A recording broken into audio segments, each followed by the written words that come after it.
এবং আল্লাহ রাসূল সাল্লাল্লাহু আলাইহি সাল্লাম বলেছেন, মানুষের দেহে একটা হাড্ডির কণা আছে যেটা কখনো মাটি বালু এটাকে খেতে পারে না, নষ্ট করতে পারে না। মিনহা ইউরাক্কাবুল খালকু ইয়াউমাল কিয়ামা, কিয়ামতের দিন এখান থেকেই মানুষের আবার পুনঃসৃষ্টি হবে। তো সাহাবারা বললেন, আইয়ু আযমিন ইয়া রাসূলুল্লাহ, এই হাড্ডিটার নাম কি? আল্লাহ রাসূল সাল্লাল্লাহু আলাইহি ওয়াসাল্লাম বললেন, আজবুল জানাব, মানে টেইল বোন। ডাক্তারি ভাষায় এটাকে বলে কক্সিক্স। আমাদের যে শিরদাঁড়া আছে না, মেরুদণ্ড, এই মেরুদণ্ডের একেবারে নিচে ট্রায়াঙ্গেল একটা ত্রিভুজ আকৃতির ছোট্ট বোন পার্টিকেল আছে, এটা নষ্ট হয় না। হিন্দুরা যে শ্মশানে লাশ পোড়ায়, সব পুড়ে যায়, ওইটা পুড়ে না। আমরা যে কবরস্থ করি, কবর মাটি সব খেয়ে ফেলতে পারে, কিন্তু ওই ছোট্ট হাড্ডি কণিকাটা নষ্ট হয় না।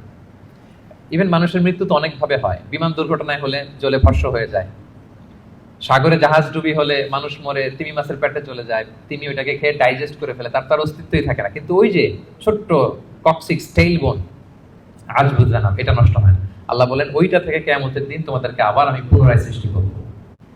আল্লাহ বলে, এখন যে ফিঙ্গারপ্রিন্ট নিয়ে পৃথিবীতে ঘুরে বেড়াচ্ছ, মারা যাওয়ার পরে আবার যে পুনরায় জীবিত করব, একই ফিঙ্গারপ্রিন্ট নিয়ে দাঁড়াবো, ওইটা সহ আমি তোমাদেরকে তুলব। তোমরা ভাবতেছো শুধু হাড় গোড়, তোমার কঙ্কালটাকে আমি রিঅ্যাসেম্বল করতে পারবো না, তোমার ফিঙ্গারপ্রিন্ট সহ আমি সেদিন দাঁড় করাবো। আল্লাহ বলে, ওইটা সহ কিয়ামতের দিন আমি তোমাদেরকে তুলব। তাহলে আল্লাহ যে আবার আমাদেরকে তুলতে পারবে, এটা কি আপনাদের বিশ্বাস হয়? নাকি এখনো একটু সন্দেহ আছে? সন্দেহ লাগে? সন্দেহের অবকাশ নাই প্রিয় ভাই এবং বোনেরা। এর কারণ, যিনি অস্তিত্বহীনতার জগৎ থেকে আমাদেরকে অস্তিত্বে আনতে পারলেন, তিনি অবশ্যই পুনরায় আমাদেরকে জীবিত করতে পারবেন। এটাই হচ্ছে সূরার মূল কথা। সূরার নাম কি যেন বলেছিলাম? সূরা কিয়ামা। কোরআনে মোট সূরা কয়টা? এই সূরাটা হচ্ছে ৭৫ নাম্বার সূরা। কত নাম্বার? কোরআনে মোট পারা কয়টা?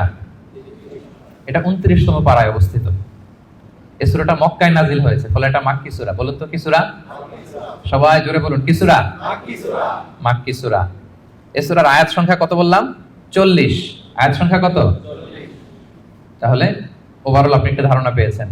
সূরার ধারাক্রম হচ্ছে ৭৫। কত পারায়? ২৯ পারায়, আয়াত সংখ্যা ৪০। আর সূরাটা মাদানী সূরা। কি সূরা? এবার নাজিলের সময়কালটা বলি। কখন নাজিল হয়েছে? মাক্কি যুগের একেবারে শুরুর দিকে, প্রাথমিক দিকে, প্রথম বছরই নাজিল হয়েছে। এবং নাজিলের প্রেক্ষাপট আমি বলেছি, লোকজন মৃত্যুর পরে যে আল্লাহ তাআলা আমাদেরকে পুনরুত্থান করবেন এটা মানতে চাইছিল না।